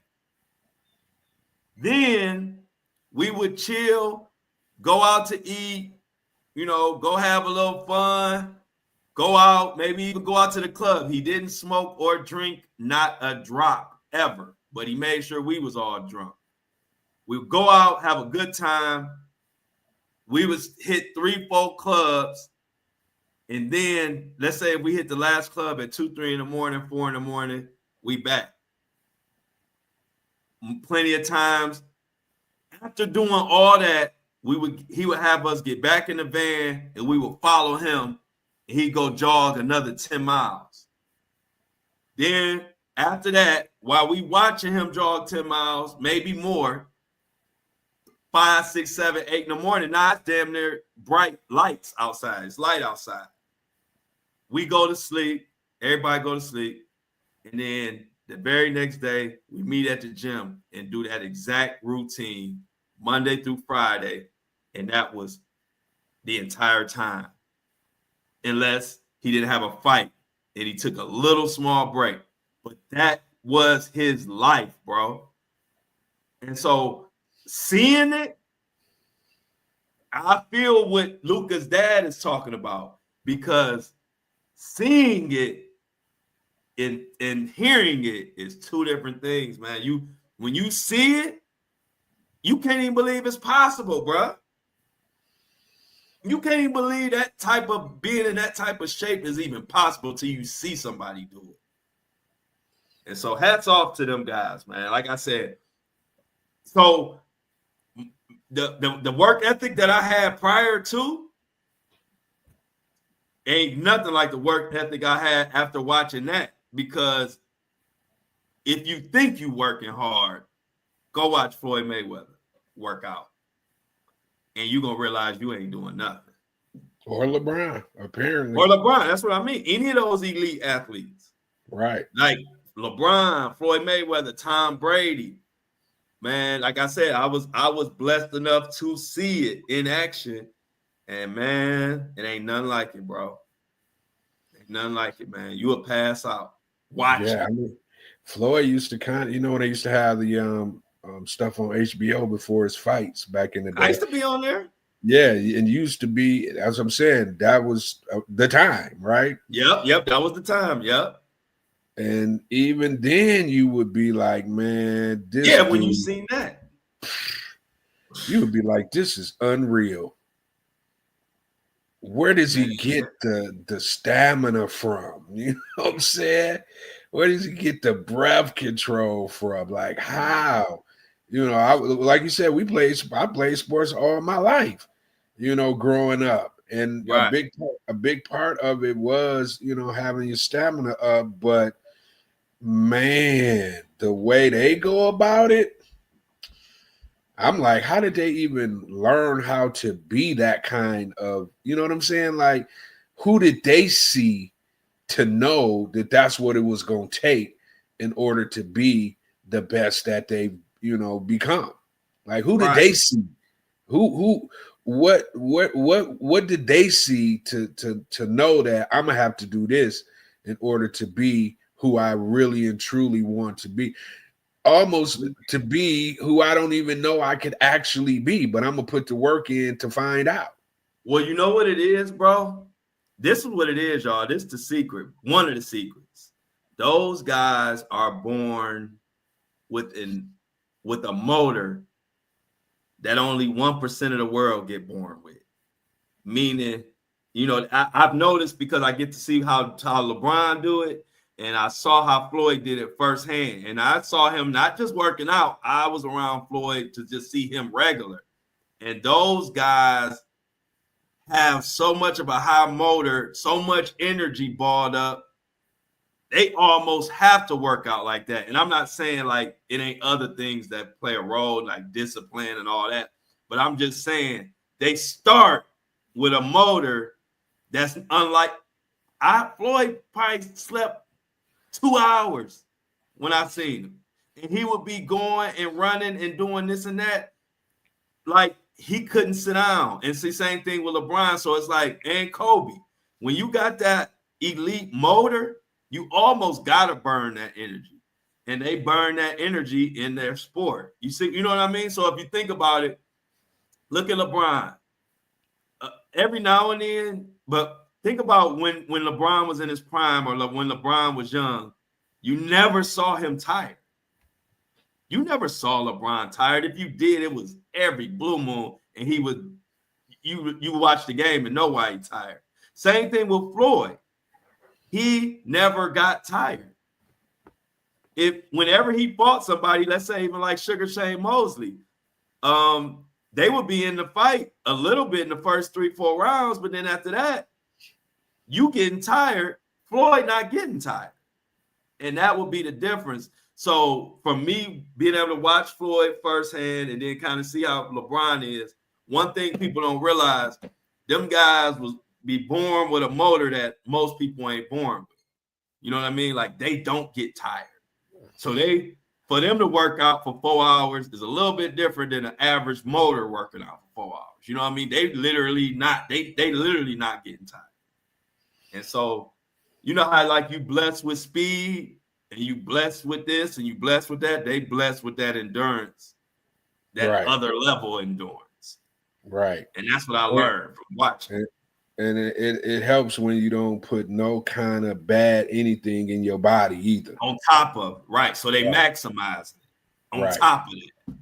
Because like, yeah, LeBron, Floyd never drank a drop, never smoked nothing, ever, not eat nothing.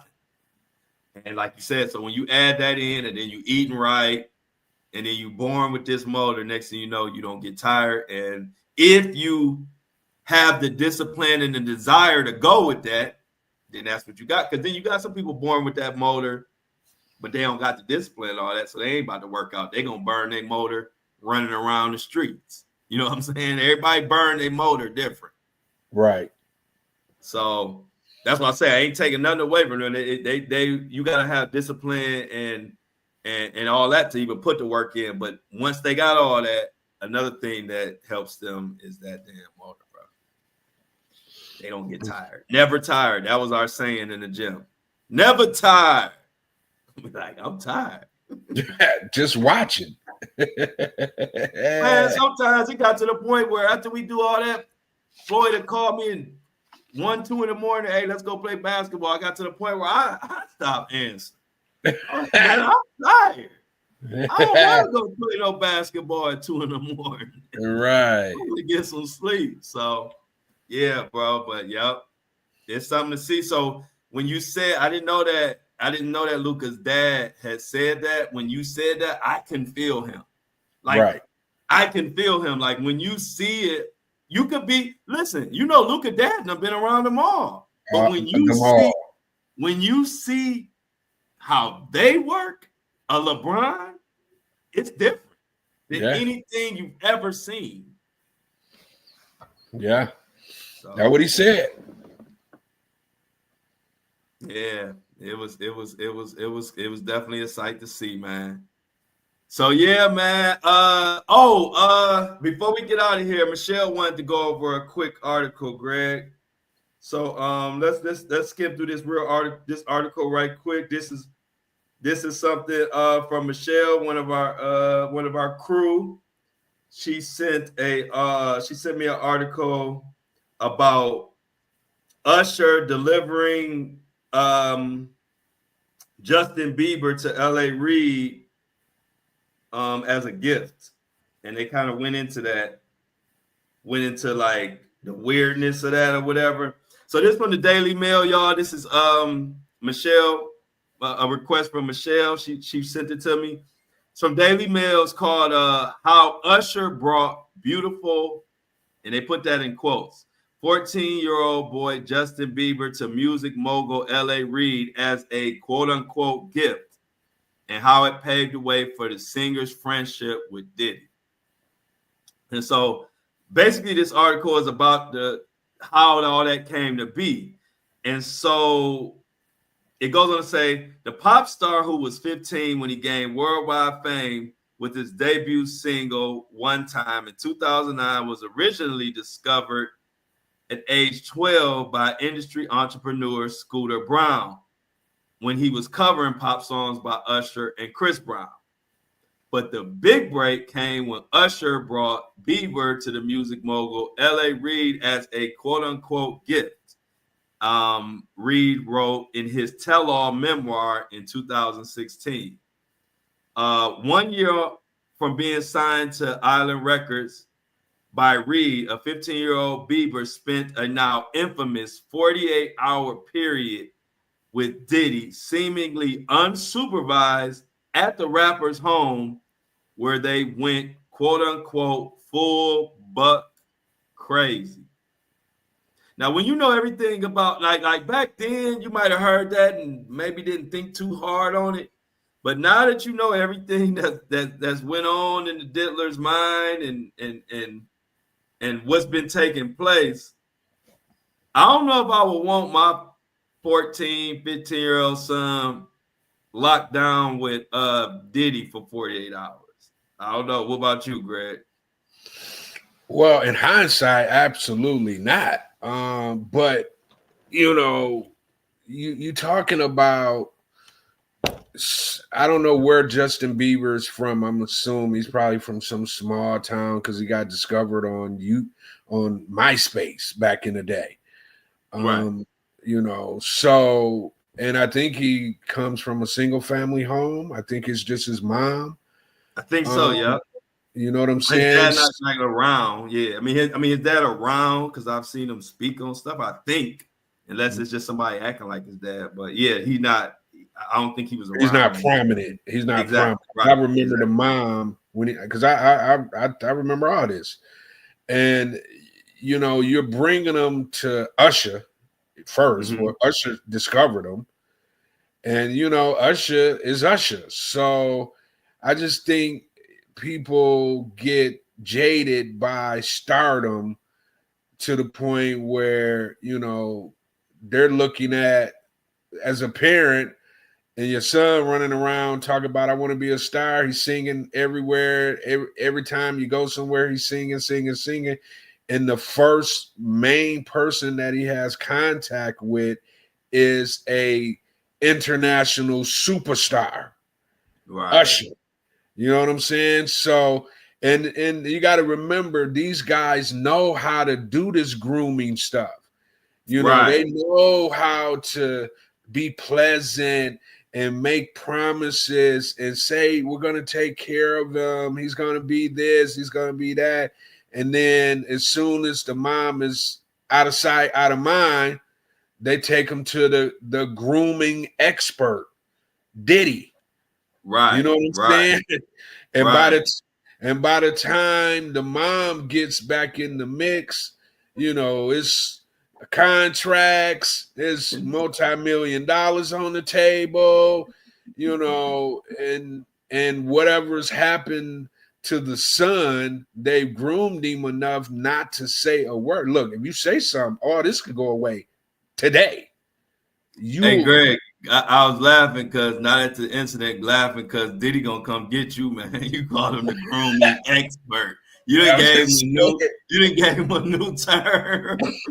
I ain't say that, Diddy. This time you can't get me. Allegedly, Greg called you the grooming expert. Allegedly, you know what I'm saying? So, I mean, Usher knew what. So you saying basically you saying Diddy is the Mr. Miyagi of grooming? Like, come on, man. He gets you together. Yeah.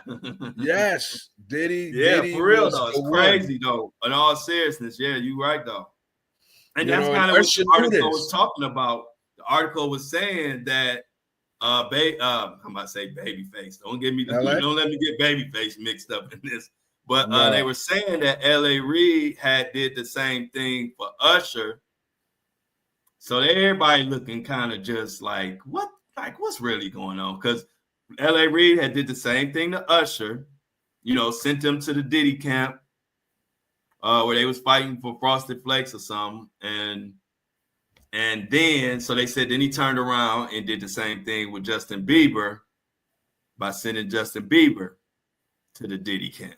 And you got to think about it, man. People like L.A., I ain't never seen L.A. with no woman. And he has like feminine ways about himself when he speaks, so they're all in the culture of, homosexuality.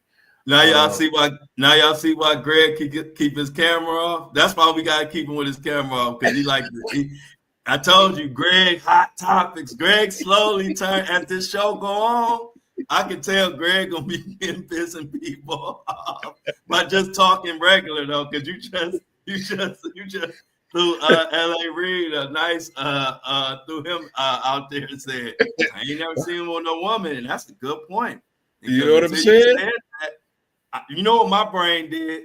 It went through and tried to find him with a woman, and I can't pull up no data in my brain of him with no woman. He L.A. Reid. Now come on, you already know he's supposed to have the baddest of the baddest.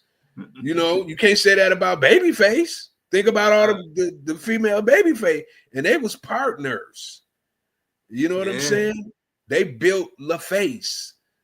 And LA I ain't never. I mean, I could be wrong, but I ain't seen it. So I'm gonna just go with LA Reid done dropped LA Reid done dropped way too many love songs to not have no woman around. And that is kind of strange, chat.